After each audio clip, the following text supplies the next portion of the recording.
You're watching DD Dialogue with me, Sakal Bhatt, and this happens to be a special edition where we talk about Global Hand Washing Day. This year's theme being Our Future is at Hand. Let's move forward together.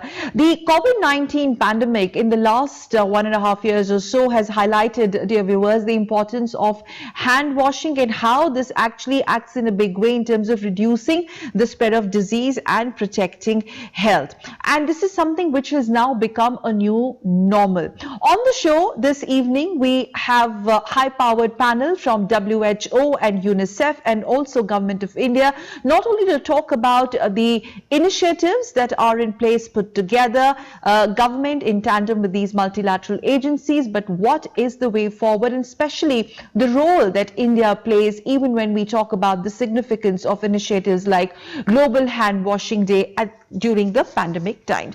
And to do so, let me quickly introduce my panel. And this indeed happens to be a very special edition of DD Dialogue because it's a high-powered panel, representatives from WHO, UNICEF and Government of India. And I'm extremely honored to welcome my panelists from UNICEF, Nicola Osbert. He is Chief Water Sanitation Hygiene Wash, UNICEF India. Nicholas, thank you so much again for joining us on DD India, and very honored to have Ms. Payden with us on the show on this edition of DD Dialogue. She is WHO representative to India, Deputy WHO representative to India. She's going to be talking to us, and she of course has a very rich body of work behind her, and very happy and honored to also have on the show representing Government of India, Mr. Yugal Joshi.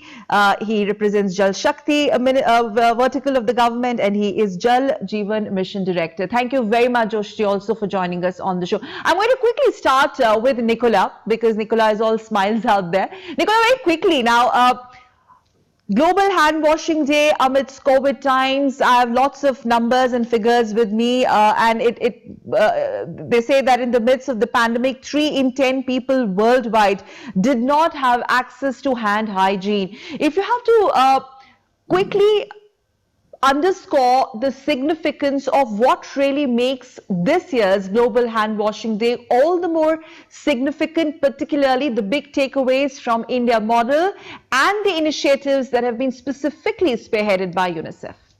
All right, thank you.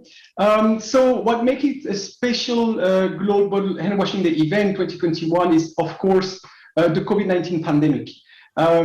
Let's admit it, we have been, UNICEF, WHO, and many other development partners have been advocating and supporting the promotion of hand washing with soap because we have the evidence and we know how impactful it is, how it allows to save lives, to reduce waterborne disease and prevent disease. And we have been really working hard on that. But the COVID-19 pandemic did in 2 years more than what we tried to do for 2 decades. Right, raising the profile of hand hygiene. Now the issue it's really promoting the habit of hand washing because of fear, because of a real example of the threats at stake. Whereas in behavior change approach, we also try to make things aspirational. So to speak, making something aspirational, people should be proud to have a hand washing station in their main living room, even in rural areas, in the place they live, in the place where they receive their guests, and be proud of that, a nice object. And that's an example of making it aspirational. So, and so we are building on that mass awareness raising on hand washing practice. And it's doing, I mean, it's unfortunate to say so, but it's a silver lining of the crisis to have this awareness raising. But the point, and that's what we try to do to answer your question, we shouldn't stop there. It's not just about COVID-19. Yes. Continue. India is a very special country with regard to cleanliness, water and sanitation. Nowhere in the world we have such large-scale programs such as the Swachh Bharat Mission Phase 2 and above all the Jal Jeevan Mission. So in this context, there is a real drive for cleanliness, for changing the habits. And this is where we really want to ensure that hand washing with soap is really a government-owned program with targets, monitoring systems, accountabilities across the board, in these two programs, but also in schools, health facilities, Anganwadi centers, because unless we also have hand washing practice there, we won't succeed. Let me take the same question to Ms. Payden now. WHO interventions, observations in the distance traveled so far, and how do you look at the very criticality of observing Global Hand Washing Day? And I'm sure you would agree, Ms. Payden, that this is not just something that we as a nation or as a global community, we have to just observe it on one single day, but its ramifications are wide and large. Hand washing, as we have heard, it's important. We should be observing it every minute, not just dedicate one day through in the year for hand washing. But it's basically to provide key focus and priority on hand washing. That Global Hand Washing Day has been dedicated to that. So now in terms of the effects of hand washing, it's multiple benefits. It has benefits to reduce diarrheal diseases. It also benefits to reduce acute respiratory infections, including COVID-19. In addition, hand hygiene is also very important during labor, delivery, and postnatal care when babies are born, especially to prevent infections in newborns as well as mothers. So that's important. And then healthcare associated infections can be also prevented within the healthcare facility when healthcare workers are providing services to patients. So in terms of healthcare associated infections prevented in patients which are already admitted in the hospital. So there are multiple benefits from hand washing.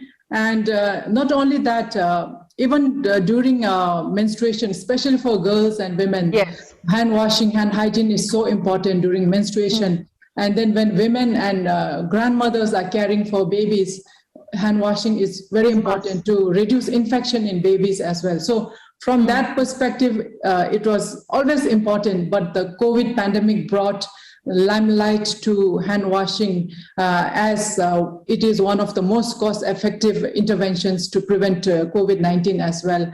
So in terms of WHO, we are working with UNICEF and all the partners and the Minister of Health and Family Welfare as well as Minister of Jal Shakti to basically re-emphasize the importance of hand washing, advocacy, promotion, as well as capacity building among the healthcare workers and other allied workers to focus on hand hygiene, to come up with innovations in terms of providing easy access to hand washing facilities in all settings, be it community, be it in urban towns, right, be it in the healthcare facilities or in schools, public places, etc. So basically, we are working together to come up with a huge campaign and to spread the awareness on hand washing and the need to provide easily accessible facilities where it is needed most. Okay, where it is needed the most. And since you talked about Jal Shakti is one of the verticals of the government of India, which you are working very closely with, and we have Mr. Joshi here, Mission Director. Now, hand washing means water connections. Water connections means tap water, and rural India. In fact, your vertical has done a lot of work in that space, Mr. Joshi, tap water connections to rural schools and Anganwadi. Now, achieving hand washing, optimizing this at micro level cannot be possible without ensuring water connections to the far-flung areas. It's very true. The experts from UNICEF and WHO here, they outlined, how critical is hand washing for prevention of life-threatening diseases. And Nicola also talked about, how important is behavior change. And short-term behavior change, because of the fear of the disease, it won't last long until and unless, like in Swachh Bharat, we saw, long-lasting behavioral change, how through a Jan Andolan these can be done. But the most important part, as you rightly expressed, is whether we are providing tap water connection to far-flung areas, and more so, importantly, to schools and Anganwadi centers and others. Like in Jal Jeevan Mission, the important part is how, with the involvement, engagement of communities, Jal Jeevan Mission is with the cooperation, with the very close coordination with the states, we are trying to take tap water to each and every rural home.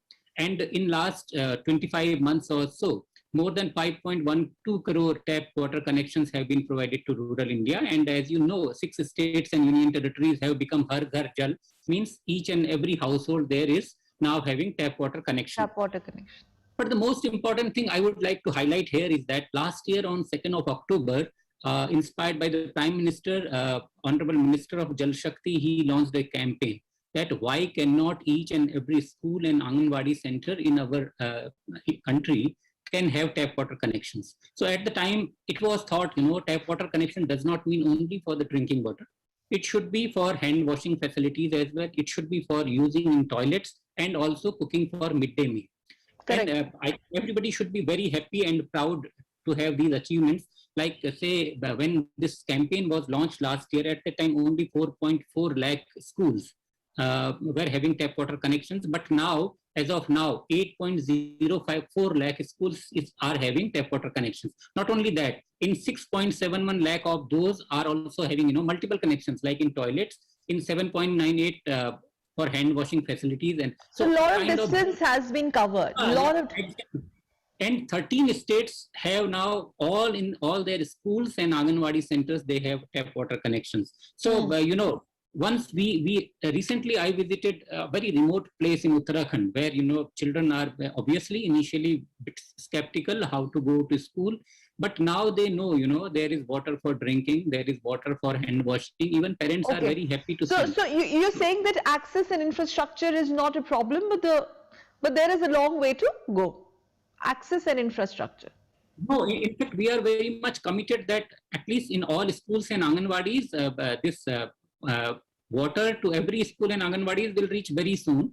And as Jal Jeevan Mission's target is 2024, by 2024, all the households in rural India will have access to tap water connections. They will be having tap water connections.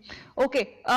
Nicola, quickly just to add to that, the point on access and infrastructure, and does India really have an enabling environment, COVID or no COVID? UNICEF has done a lot of work here, but yes, pandemic has given the UNICEF, WHO and other agencies a new vertical to work on that. Would you say that now we have to move a little more faster, at least 4 times faster or 5 times faster in terms of assuring that these not only the sanitation but water needs or necessities should be met? India model, India perspective. All right. So first of all, the programs mentioned by Mr. Yugal Joshi, this 100 days campaign for child-centric organizations such as mine, UNICEF, is a blessing. Really, and what we really appreciate here, it's not a ticking the box exercise. There is a real drive, and we have been to the field together to ensure it's not just connection to tap water. It's used, it's about cleanliness, it's integrated with the Swachh Bharat, and that's really the drive from the ministry, and really hope it will stay this way. Now, what needs to be done? So if we look at some statistics also coming from the ministry, the NAR survey recent show that 95% of schools have a hand washing space, but only 40% have water and soap. And if you look in Anganwadi centers, it's the same issue. So what does it tell? Infrastructure is not the only thing to translate into practice. And India, I mean, there is a very strong expertise in the government, among NGOs, among partners on those behavior change issues, because now India has been engaging in this water and sanitation drive for quite some time now with the Swachh Bharat mission. So all this science of behavior change must be put into practice, because this the Jal Jeevan mission and the 100 Days campaign provide the infrastructure and promotes the behavior change and the local governance for operation and maintenance. This is really important. That comes to 2 important questions for Ms. Perry. Not really questions, but just a thought, since Nicola talked about the target. So we have sustainable development goals, also talking about 2030 target line being striving towards universal hand hygiene. Part A. Part B, do you think India needs more resilient systems to sustain these effective hand washing practices? It's not about only implementing or introducing these systems, but also sustaining them, considering we are such a diverse nation, cultures, topography, etc. Thank you. So, as we have heard from Dr. Joshi and Nicholas, India has come up with this huge mission, Jal Jeevan mission, to provide piped water supply to every household in all the rural areas by 2024, which is much ahead of the 2030 SDG goal of providing universal access of water supply to every person in the world. So India is much ahead of that. And as we have seen, compared to 2019 when Jal Jeevan mission started, now as of today, about 43.44% of rural households have tap water, as compared to 16.83% on August 15 in 2019. So India has made huge progress in terms of providing water, drinking water inside the house in the rural areas. However, as you have said, sustaining the gains is key. Just having pipe network is not enough. There has to be water flowing in the pipe. And for that, it's not just the government's responsibility. The people who are benefiting from these pipe networks have to have equal responsibility in taking care of the water supply that is provided to them free of cost by the government. So it's both sides. Everybody has their responsibility to ensure that these piped water supply systems are functioning. And when these are functioning, then you have good facility to practice hygiene, other hygiene aspects, as well as hand hygiene. So sustaining that is important. And even taking a cue from Swachh Bharat, where the government first started with providing sanitation facility to every household. Now, providing facility is not enough. People have to use it. Unless you use it, you won't have the desired health benefits or outcomes. So, Mr. Joshi, so the buck stops with Jal Jeevan Mission, and obviously, but you all are working together in this in tandem with each other. So both Ms. Pagan and Nicola both made very valid points. Only infrastructure creation will not do. We have to do behavior change. We have to make people use, like in case of toilets. It sounds like a perfect community engagement model that other countries can really take cue from. I could see Nicola also nodding out there. But Nicola, over to you. What do you want to add to that? But at the same time, the challenges or the bottlenecks or the roadblocks that UNICEF sees clearly, and that is something which India would want to work on immediately. First, I would like to acknowledge the consistency of the Ministry of Jal Shakti in this program. Again, it's not just words. Funding is there, capacity development is there, and making that Jan Andolan work in the various contexts of India is not an easy thing. And so they are engaged care resource centers, train them to enable to change the mindset for the functionaries to really target for a service that lasts. And then they're engaging also civil society organizations at the grassroots level, at the GP level, to be that interface between the GP administration and the communities. They've trained volunteers for the behavior change, and this is much appreciated. On the data side as well, you should visit the Jal Jeevan dashboard. There is a lot of live things. The good, the bad, or the ugly, it's online, and you can access it. And this effort of transparency is much appreciated. So in terms of challenges, because there are many, first, perhaps that dashboard and the one from the Swachh Bharat mission could include some indicators on monitoring indicators on hand washing practice. Okay. At least, yes, that is one. And the other thing that we need to look ahead. What's coming next in India? And unfortunately, beyond the COVID-19 crisis, what's coming next in India? It's the impact of climate changes. Okay. Okay. That is a big one, whereby the people there are affected by droughts, and then we have cities that are really affected by floods now. Like it's very clear there is evidence here. How do we prepare the Indian communities for that? How do we prepare the powerful Indian administration to address? So emergency response in India is among the best. We have seen incredible things when it comes to cyclones and flash floods. But then building that resilience, starting now, like 5 years ahead of the curve, so that we are ready. And so the programs such as the Swachh Bharat mission and the Jal Jeevan mission allows for that. But we really need to go to the detail. What is it to have water resource planning at the community level and being owned? What does it mean to So have... you mean more micro level management?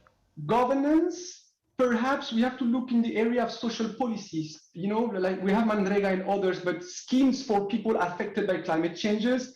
All the surveillance of underground water is one, and the capacity at the grassroots level to organize and anticipate crises, not just respond to them. And that's a big ticket item. It will affect water supply, hand washing, all of that. And unfortunately, India, there are a lot of studies, but it's perhaps the 7th most vulnerable country to climate changes. There's a lot of work going on. Those big flagships doing that. But let's think further on what else can be done at the community level. Okay, Ms. Payden, now final remarks from you and from other two panelists as well, because we're really running short of time. And anything that you would want to add, your message, not only to the world community, but to India in particular. WHO has done incredible amount of work in all spheres, but especially in this space. Thank you. So my final remarks, hand washing is key for preventing so many diseases, and we must make it a reality for everyone in India to have access to hand washing facilities wherever they are and at any time that they require. That will be one of the priority activities. And India has shown many examples of going to scale. For example, polio elimination, India has shown the way of how they can expand interventions nationwide. It's a country which is almost like 35 countries put together. It's a huge, diverse country, but India has shown many times that it can put up many programs at scale. And I'm sure with Jal Jeevan Mission and the Swachh Bharat Mission, with huge ambitious goals and with all the resources allocated to these programs, I'm sure India will be able to provide water sanitation and hand hygiene facilities to every citizen in this country. So it's a very positive message that I'm trying to give, and also countries can really learn from India. There are many things that other countries can learn from India. All right, very, very assuring. Mr. Joshi? Yeah, in fact, what Nicola talked about climate change, that's a reality, and government is doing a lot for that. For example, government launched Jal Shakti Abhiyan a couple of years ago, and this year also again the Catch the Rain, and we started it in a big way to how to conserve the water, how rainwater harvesting can be done, and we have at more than 13,000 implementation support agencies on the ground who teach people about these all things, and who help. Like Nicola talked about the KRCs, we have more than 104 KRCs empaneled who teach people about how source strengthening, source augmentation, climate change will be affecting these water sources and other things that we can only save through water conservation, through rainwater harvesting, through proper management of our used water. So these all things Jal Jeevan Mission is doing, along with providing tap water connections to each and every household. Key important thing is that IEC and the behavior change communication is very important, so that each and every person in the village understand the value of each drop of water. Yeah, thank you. Okay, Nicola.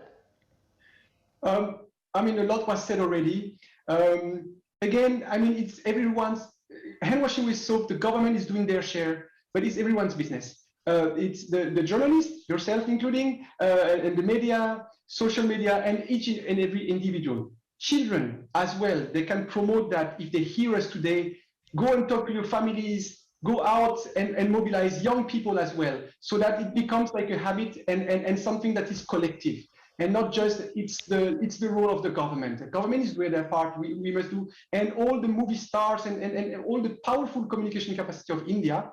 And the last but not least, also the private sector, as those programs bring livelihood opportunity. There were estimates, the sanitation market alone in India is worth $30 to $60 billion.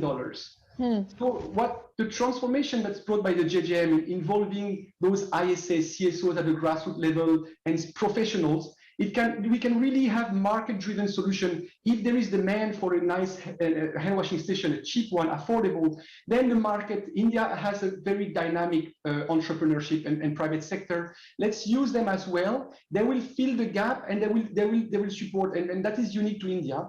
And so that's it. Everybody should know when to wash hands. and promote it, and then everybody will have a better life in India. And as Payden mentioned, India is a global influencer in water and sanitation. We use India abroad, we use India in Nigeria, in Ethiopia, in many other countries because of that drive. So as much as there are challenges and a lot of things to finish in the country, the drive is aspiring others to follow, and that's part of the job of WHO. Well, I have two headlines here coming from UNICEF and WHO. WHO says that world has lots of lessons to learn from India, and UNICEF contends that India is seen as a global influencer when it comes to initiatives like hand washing, etc. Well, that sounds very, very reassuring.